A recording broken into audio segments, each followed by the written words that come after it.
बाबा साहब डॉक्टर भीमराव अम्बेडकर को, समाज के तमाम महापुरुषों को नमन करते हुए आज इस रविदास जी महाराज की जयंती के उपलक्ष्य में उपस्थित सभी साधु संतों का आदर सम्मान करते हुए, उनको प्रणाम करते हुए यहाँ उपस्थित आगंतुक जन, माताएं, बहनें और बच्चों, रविदास जी के बारे में अगर कहने की बात है तो मैं थोड़ी कटु बात कहूंगा कि सैकड़ों साल के बाद अगर हम रविदास जी के बारे में जानते नहीं हो, रविदास जी को मानते नहीं हो, तो ये हमारे लिए बड़ी शर्म की बात है। इसलिए हम रविदास जी के बारे में बताने से थोड़ा परहेज करूंगा, क्योंकि ये मान के चलता हूँ कि आप सभी लोग रविदास जी के बारे में जानते हो, क्योंकि रविदास जी महाराज ही एक ऐसे बोधिसत्व रहे हैं, एक ऐसे महापुरुष रहे हैं जिनके बारे में कोई किंवदंती नहीं है, जिनके होने का कोई अप्रमाण नहीं है और जिनके अता पता का कोई विभेद नहीं है। जहाँ तक उनके जन्म की बात है, कोई भी सीधे सीधे बोल दीजिएगा बेंचू के पूर्वी गेट पर गंगा के किनारे सिर गोवर्धन में संत रविदास जी महाराज का जन्म हुआ था, वो कोई विदेश का भी आदमी को बोल देंगे तो वो वहाँ पहुँच जाएगा। इसलिए उनके जन्म स्थान और उनके बारे में जानने समझने के लिए कोई किसी तरह का इफ बट नहीं है। अब आइए, अगर बोधिसत्व रविदास जी के बारे में दो शब्द कहने की जहाँ तक बात है, सबसे पहले तो आप इस बात को समझ लें कि चूंकि इतिहास लिखने वाले, कोई भी ग्रंथ बनाने वाले, ये वही लोग थे जो आज आपके विरोधी हैं।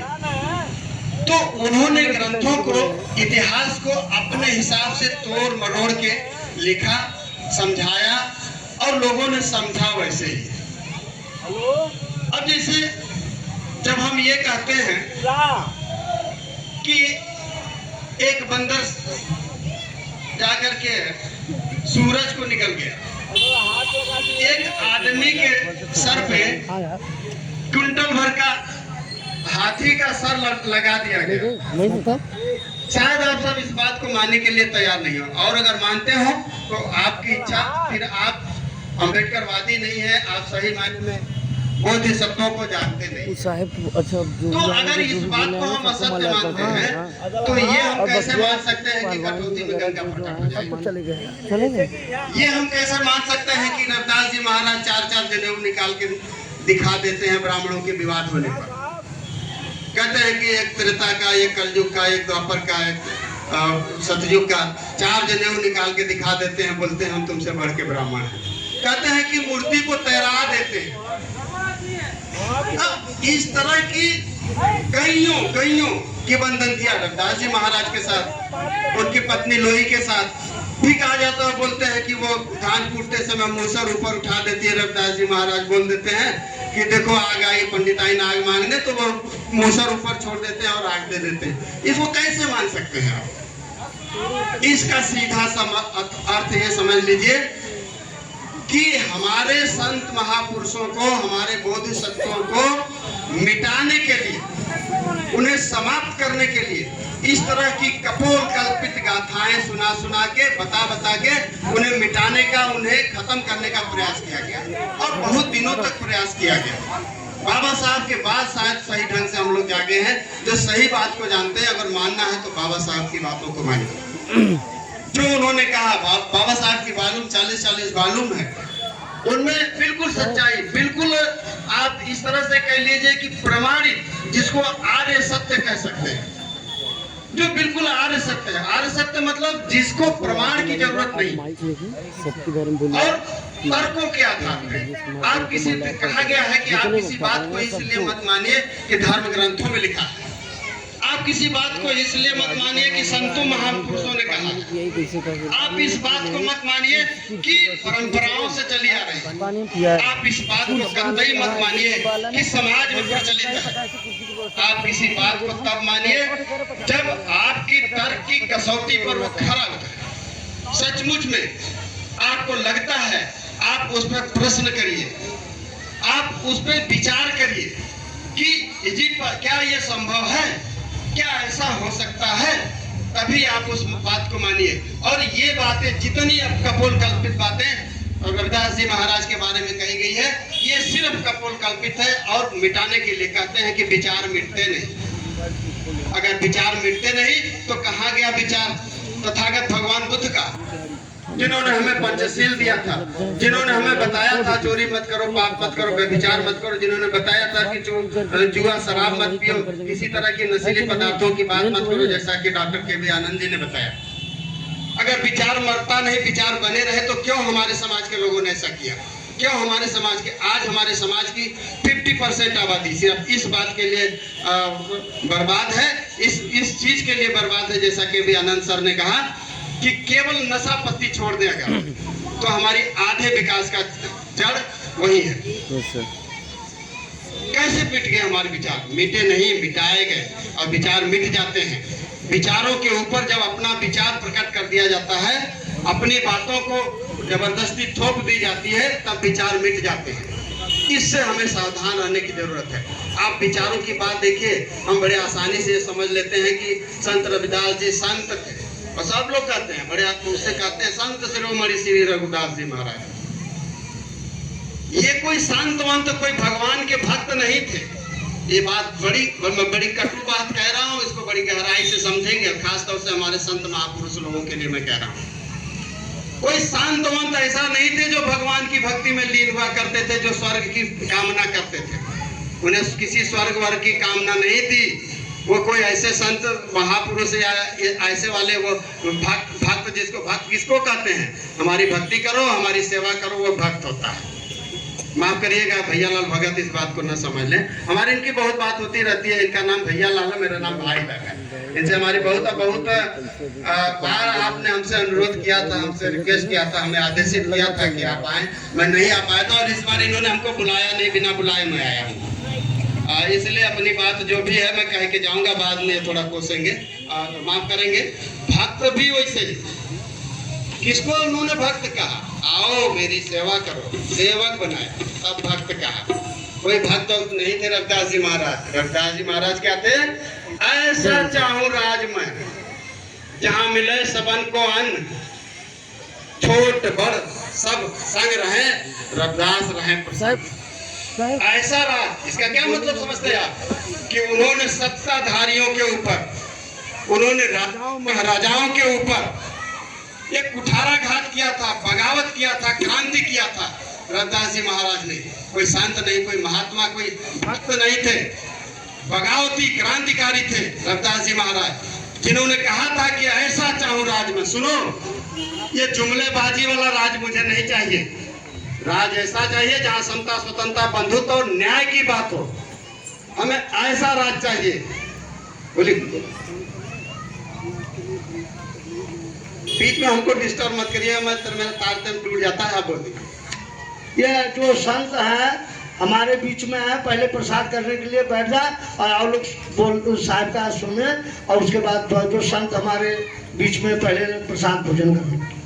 माफ करिएगा, मैं संतों को आग्रह करूंगा 2 मिनट हमको सुन ले, बाद में हमको चाहे भले ही कोसेंगे, लेकिन हम आग्रह करेंगे 2 मिनट हमको सुन के जाए। मैं बड़ी दूर से आया हूँ अपनी सही बात बताने के लिए आपके बीच, और जो मैं बात कर रहा हूँ ये कहीं कोर्ट में आप अपील कर सकते हैं, कहीं भी दायर कर सकते हैं, हम उसके लिए तैयार हैं। और ये ऑथेंटिक है, जिसका प्रमाण है कि हमारे गवर्नमेंट ऑफ इंडिया के तमाम सचिवों ने इन बात पर साइन किया है। आप बाबा साहब का कोई भी मालूम उठा के देख लीजिए, उसमें तमाम सचिव, हमारे देश के तमाम मंत्री, समाज कल्याण मंत्री, इन लोगों के साइन है, इसलिए वो प्रमाणित है, उस पर कोई अंगुली नहीं उठा सकता। और मैं बड़े दावे के साथ अपनी बात को ये कह रहा हूँ कि इस पे जो मर्जी हो, जिसकी मर्जी, मेरी चैलेंज है कि जाके कोर्ट केस करके देख ले, और मैं प्रूफ करके दिखा सकता हूँ। तो मैं बात में भूल गया, इसीलिए मैं बोल रहा था कि तारतम्य थोड़ा 2 मिनट हमको दीजिएगा, बीच में कोई डिस्टर्ब नहीं करिएगा। अब देखिए, जब वो कहते हैं कि ऐसा चाहूं राज में जहां मिले सबन को अन्न, तो इसका मतलब सीधा सा वही है, जुमलेबाजी वाला राज नहीं चाहिए हमको। जब वो कहते हैं कि जात जात में जात है, तब क्या कहते हैं? कि ये तुम्हारा जो बड़ व्यवस्था है ना, ये तुम्हारी जाति व्यवस्था है ना, ये नहीं चलेगी। और ये कब कहते थे? आप सोचिए 1433 में, 14वीं शताब्दी। आज जरा खड़े होकर के कोई ये बोल दे कि बावन झूठा, वेद भी झूठा, झूठा क्या बावन झूठा, वेद भी झूठा, और तुम्हारा मतलब ये झूठा पुराण भी है ना? तो है ना, एक उनकी जब पाई कि वो अकेला रहे, ब्राह्मण झूठा, बावन झूठा, वेद भी झूठा, है ना? तो ये आज जरा चौराहे पे खड़े होके कह के देखिए, तमाम तरह के केस हो जाए, सब कोर्ट में दौड़ पड़ेंगे कि तो ब्राह्मण को गाली दे रहा। और 14वीं शताब्दी में सोचिए, आज के 700-800 साल पहले जब रविदास जी कहते थे कि बावन झूठा, तुम्हारा वेद भी झूठा, झूठा झूठा ब्रह्म अकेला रहे, तुम्हारा ईश्वर भी झूठा, ब्राह्मण भी झूठा, वेद भी झूठा, और ब्रह्म अकेला भी तुम्हारा जिसको ईश्वर कहते हैं वो भी झूठा है। आज कह के देख लीजिए, वो तब कहते थे जबकि चलने का अधिकार नहीं था हमें। ये बढ़िया बढ़िया जो कोट पैंट पहन के ये भाषण दे रहे हैं ना, ये बोलने का अधिकार नहीं था, जीभ काट ली जाती, सही समय पे चलने का अधिकार नहीं था, हाथ पैर काट लिया जाता। तब वो बोलते थे, और उसको बोलते हैं कि वो जूता गाड़ता था, वो चमत्कार करता था। जैसे कि डॉक्टर के.वी. सर ने कहा कि वो चमत्कार करते थे, चमत्कारी थे, वो मूर्ति तैरा देते थे। ऐसा कह के ये जो है मिटाने का प्रयास बिल्कुल पूरी तरह से करते चले गए। तो हम आपसे यही अनुरोध करेंगे कि आप इन चीजों पर ध्यान दें कि कहाँ हमें बरगलाया जा रहा है, कहाँ हमें वास्तविकता से दूर किया जा रहा है, कैसे हम अपने आप को इससे निजात पाए, इस बात का हमें विशेष तौर से ध्यान देना है। आप देखिए, रविदास जी के हमको याद आता है बचपन में जब हम कहीं स्कूल जाते थे और रास्ते में कोई हमसे पूछ लेता था तो कि भाई कौन जात हो, कौन बिरादर हो, तो बोलते थे रविदास है। देखिए माता की बात देखिए रविदास जी को, कि एक पूरा समाज उनको अपनी जाति समझता था। रविदास मतलब वो रविदास हूँ मैं, मतलब वो गर्व होता था। आज के 50-60 साल पहले जो लोग भी हमारी उम्र के तमाम लोग बैठे हैं, आप सोचिए कि कहीं जाते थे तो चमार खाने में बड़ा हिचकते थे, कहते थे रविदास है ना। या आप चले जाइए थोड़ा सा इधर राजस्थान साइड में तो रविदास है, या चले जाइए आप पश्चिम बंगाल साइड में तो कहते तो रुईदास है। इसका मतलब समझिए कि ये जो भाषाएं हैं, रविदास, रैदास, रोहिदास, रोहिदास, आपके गुजरात साइड में रोहिदास कहते हैं। इसका क्या समझते हैं आप? कि इसका ये सीधा सा मतलब है कि संत जिसको हम बोलते हैं, इनकी महिमा, इनका प्रचार, इनका जो है क्रांति पूरे विश्व में थी, केवल भारत में ही नहीं। आज देखिए ना, कोई अगर आप सब लोगों में से गए होंगे बनारस, तो विश्व के लोग इकट्ठा होते हैं बनारस में, विश्व के लोग। यही नहीं, जो ये पंजाबी लोग, अभी हम तो यही कहते हैं कि उनकी वजह से ये इतनी भव्य मंदिर और इतना प्रचार प्रसार हो रहा है रविदास जी का। तो ये कोई एहसान नहीं कर रहे हैं वो। देखिए मैं ये भी इस बात कहता हूँ, वो कोई एहसान नहीं कर रहे हैं कि सोने का 70 चढ़ा दे रहे हैं, सोने का कर रहे हैं, आके यहाँ भंडारा कर रहे हैं, सब लोग खा रहे हैं बहुत मजे से, कोई कुछ नहीं। आप उनके गुरु ग्रंथ साहिब को देखिए, 40 पद उनके गुरु ग्रंथ साहिब में 40 पद रविदास जी महाराज के हैं। 40 पद जिसको वो अपना धर्म ग्रंथ मानते हैं, उसमें 40 पद रविदास जी महाराज के हैं। कोई भी पढ़ ले उनका गुरु ग्रंथ।